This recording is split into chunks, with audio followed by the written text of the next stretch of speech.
Bonjour à toutes, bonjour à tous. Vous êtes en troisième année de BUT sur l'IUT d'Évreux, département GEA. Et l'année prochaine, plusieurs options vont se présenter à vous.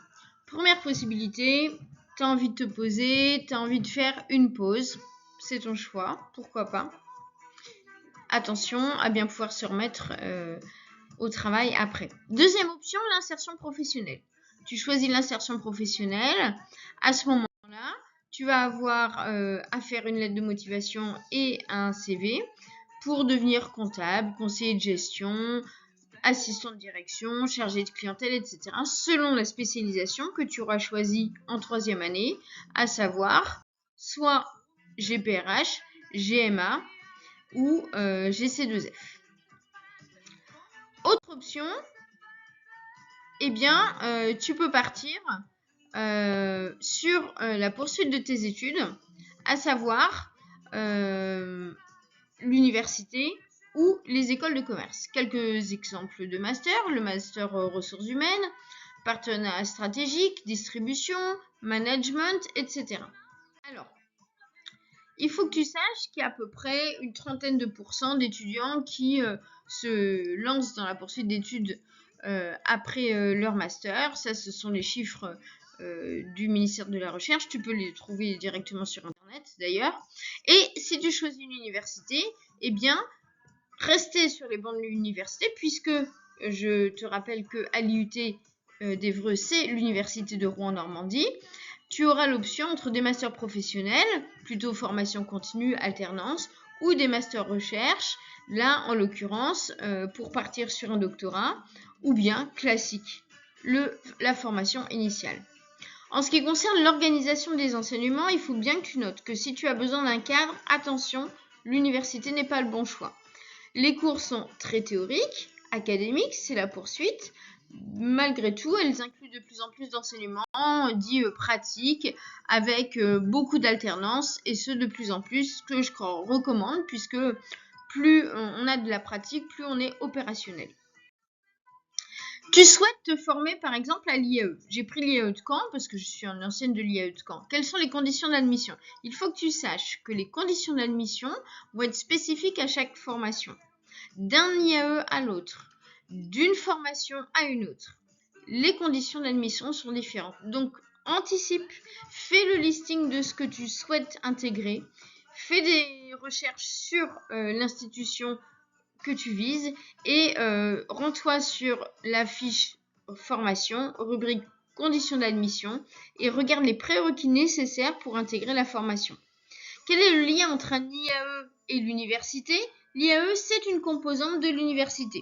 Tu prends l'IAE de Caen, eh bien c'est une composante de l'université de Caen-Normandie. Tu prends l'IAE de Rouen, c'est une composante de l'université de Rouen-Normandie.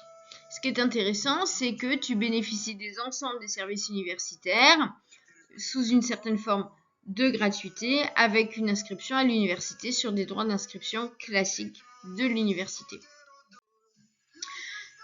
Quelques exemples de master, marketing, option vente, management, communication, marketing opérationnel, ressources humaines et gestion stratégique en ressources humaines. Maintenant, un certain nombre d'entre vous m'ont fait remarquer qu'ils étaient intéressés par les écoles de commerce. Si tu choisis une école de commerce, regarde bien le classement de l'école de commerce. Ne choisis pas une école de commerce dite low cost parce que ton diplôme ne sera pas valorisé. Donc tu regardes le classement du Figaro 2024 par exemple. Si dans les 15 premières, tu as HEC, ESSEC, ESCP, EDEC, EM Lyon, etc. Choisis une de ces 15-là. Après, il faut que tu saches autre chose. Tu vas regarder en fonction aussi du master que tu veux faire. Enfin, fuis à toutes jambes toutes les écoles qui n'ont pas de diplôme reconnu par l'enseignement supérieur et qui ne sont pas accréditées sur les 3 labels ECSB, EQUIS et PASS qui mettent en avant leurs compétences académiques au niveau international. Donc une école de commerce qui n'est pas ECSB, EQUIS et PASS et dont les diplômes ne sont pas reconnus par l'enseignement supérieur, tu les fuis. Comment tu accèdes aux écoles de commerce?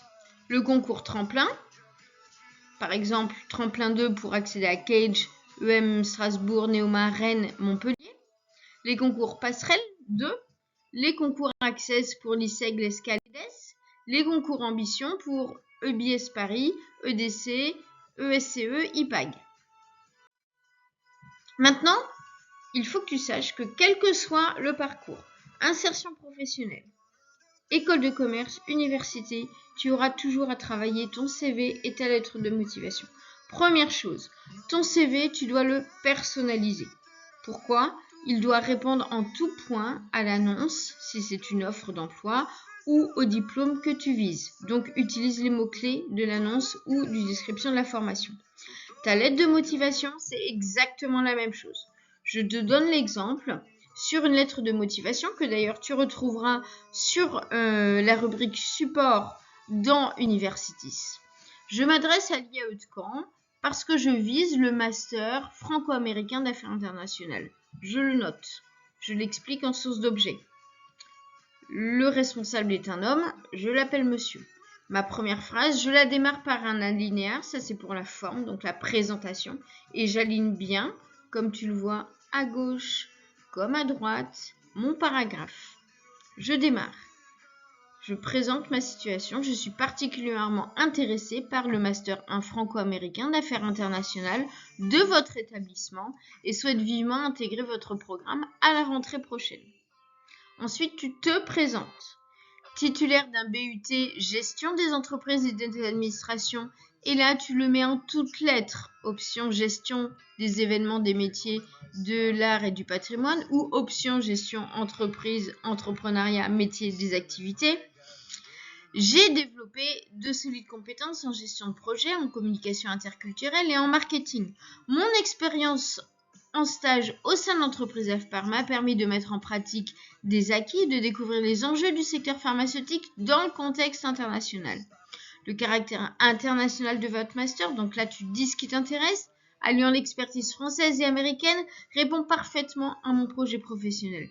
Je suis particulièrement attirée par la culture américaine. Tu expliques tes motivations, les échanges internationaux dans une société qui se voit bousculée par les enjeux géopolitiques.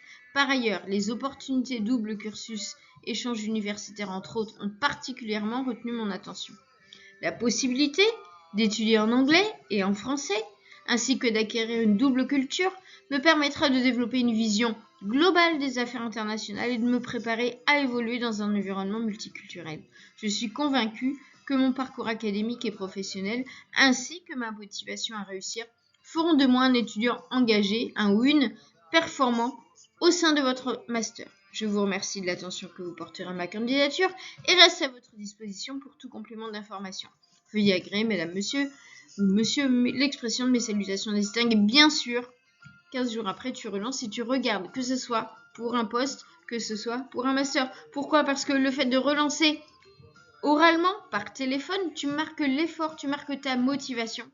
Et donc, ton CV, ton dossier remonte sur le haut de la pile. Et bien sûr, tu n'oublies pas de signer manuellement, manuscrit, le bas de ta lettre. Et voilà, bonne journée!